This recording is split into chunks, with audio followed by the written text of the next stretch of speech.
Okay, so this next bit is I'm going to take a look at some more of the chords in West Coast blues, figure out ways around those. Okay, so the A section is pretty straightforward. It just uses 6 chords and it's essentially following a standard blues progression.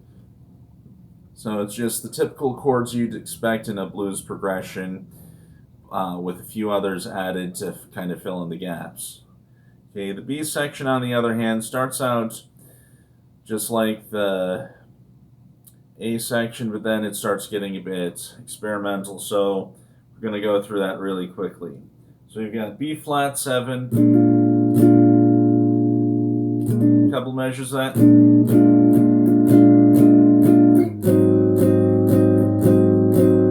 and that's A flat 7. So I just take the same shape and slide it back 2 frets.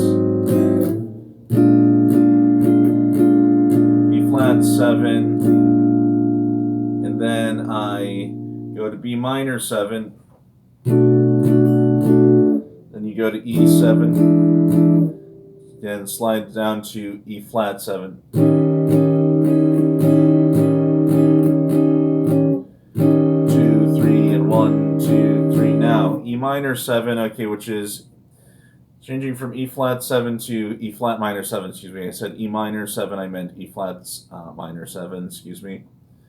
E flat minor 7 goes from to this. So it's a very slight change. You stay in the same position, you just move a couple of fingers around. That's it. Then you go to A flat 7 once again. Alright, now D minor 7. Okay, this one, okay. There's several options, but we could do it all the way up here. Well, actually, you know what? I think that's what we're going to do in this instance because so many of the chord positions here are kind of pushing us backwards. So we're all the way up on the 10th fret.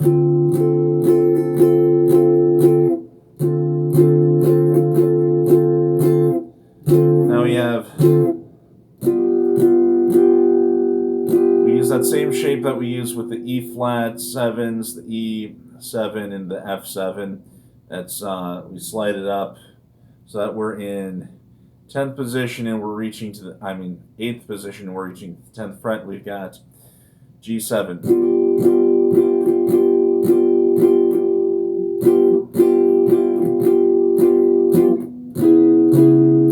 Now a moment ago we had D minor 7, so now we have a C sharp minor 7. So we're just going to slide it back 1 fret, so we're at the 9th fret rather than the 10th. Now similarly, okay, so we had G7 earlier, so we're going to do F sharp 7 right here. Okay, so let's kind of backtrack. Okay, so we started with B flat 7, A flat 7, B flat 7, B minor 7, E7, E flat 7, minor 7, A flat 7, D minor 7, G7, C sharp minor 7, F sharp minor 7. Then we go to C7, okay, C minor 7, excuse me.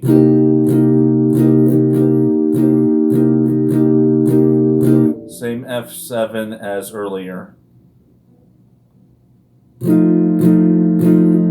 Now, okay, we have B flat 6. Okay, this can be tricky. So let's see. We take that when we essentially take the F7, B flat 7 position, and we trade these 2 fingers around, but slide this first finger down. Oh, doesn't that just sound lovely? Okay, now for D flat 7, we can do several things, but I think we're going to kind of take advantage of what we had earlier. So, up here on 9th fret, now we're going to use this for G flat 6, and then F7 right here. So basically what we want to do is we want to try and use voice leading so that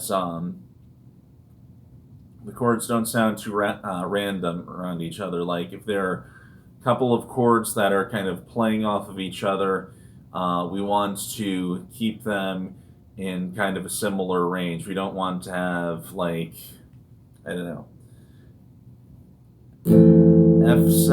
F major 7 way down here. Then we've got the next chord is, I don't know, some version of C minor 7 that's way up here. Okay, I don't know. Or let's say, especially if then we go to another chord that, like, we have this G flat 7. It's like we could do it right here because of that F, but we do it somewhere else. So we just want to make sure that they gel with each other. All right, so let's go through again. A flat 7, B flat 7 again, B minor 7, E7, E flat 7, E flat minor 7, A flat 7 again, D minor 7, G7, C sharp minor 7, F sharp 7, C minor 7, F7, B flat 7, B flat 6, excuse me, D flat 7, where do we have it? Yeah.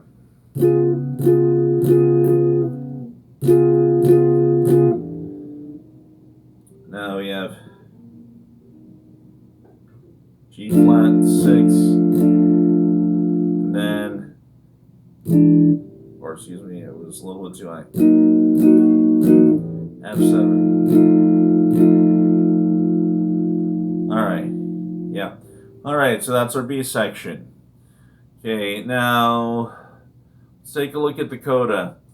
All right, so now we've got a lot more major 7s. Okay, so let's see. Since we had, all right, so it starts with the B flat major 7th. Now, conventional wisdom would send me in this direction. But we can do the same thing really if we do it right here. Since the B flat's dominant 7th was right around there, I think this makes the most sense. A flat minor 7. Then we have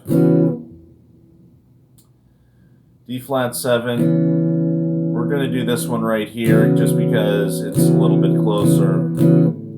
And we have, so we're going to kind of do this trick to make it look like, you know, we're going down, we're going lower. And then, okay, we've got B7 sus. Okay, so let's go back to our B minor 7, build it off of that. So that's B minor 7 to make it B flat, B dominant 7. Make this little change right here. And then, let's see, actually, move the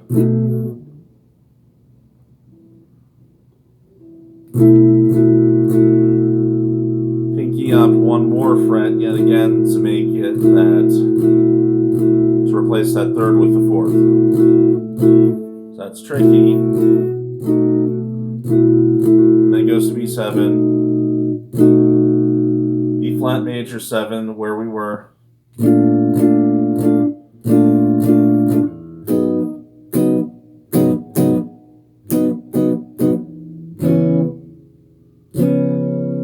Okay, this time, all right. Oh, I misread something. I thought it was D flat minor 7th. It's really just D flat 7. So we do that again. G flat major 7. We go up to that B7 sus.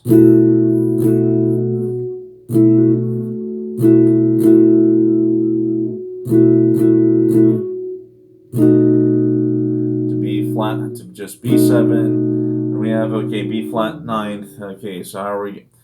Actually, it's complex. It's B flat major 9th, sharp 11th. So how are we going to do that one? Let's see.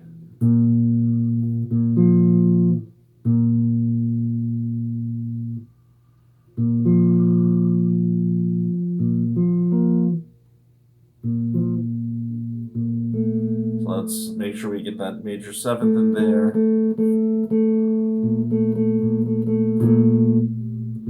So that's the A. Then let's see if we can get the 3rd. That would be the D.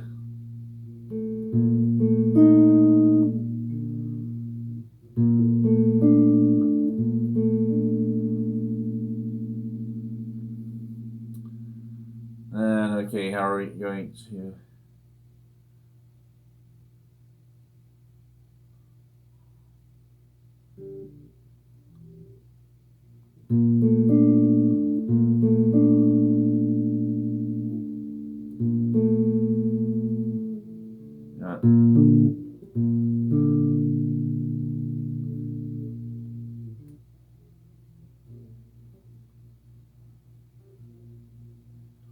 Okay, so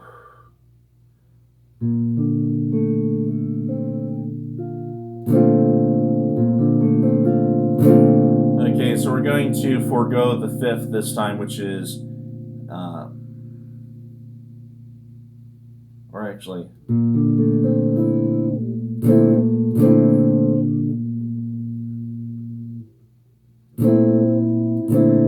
okay, so we have B flat, D, A, so that's our root 3rd and major 7th. Then we have C, that's our 9th. We have E natural, not E flat, but E natural, so that's our sharp 11th. We can kind of fill it out by adding that extra B flat at the very top.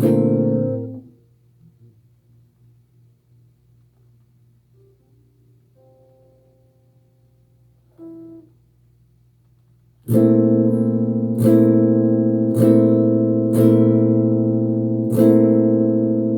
kind of have to twist your hand in a knot to do it, but that's how you can essentially do. Oh.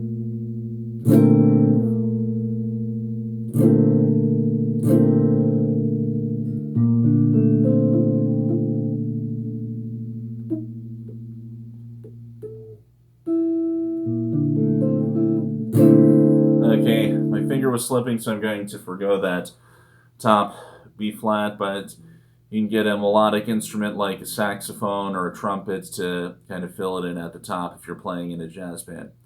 All right, so I think that's it for this segment. Okay, I'll see you in the next part.